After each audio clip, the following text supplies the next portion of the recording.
এবং এই নির্বাচন স্পষ্ট কারচুপি নির্বাচন। ভোট জালিয়াতি করেছে এবং ভোট চুরি করছে, যার কারণে কিন্তু হচ্ছে। এটা আমাদের কাছে নিরপেক্ষ নির্বাচন মনে হয়নি। এই নির্বাচন সাধারণ নির্বাচন, এটা কিছু না।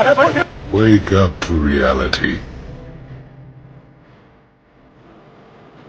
বাংলাদেশ ইসলামী ছাত্র শিবির সমর্থিত সমন্বিত শিক্ষার্থী জোট প্যানেল থেকে আমি ভিপি পদে প্রতিদ্বন্দ্বিতা করেছিলাম। আল্লাহ তাআলা চাননি যে আমি নির্বাচিত হই, তিনি হয়তো আমার জন্য এর চেয়ে ভালো কোনো কিছু আমার কপালে রেখেছেন, সেজন্য আল্লাহ তাআলা আমাকে হয়তো এখান থেকে দায়িত্ব থেকে বিরত রেখে আমাদের আরেকজন ভাই আব্দুর রশিদ জিদু ভাইকে সেই দায়িত্বটা দিয়েছেন। আল্লাহ তাআলা ভাইয়ের কাজকে সহজ করে দিন, ভাইয়ের কাজের মধ্যে বরকত দান করুন।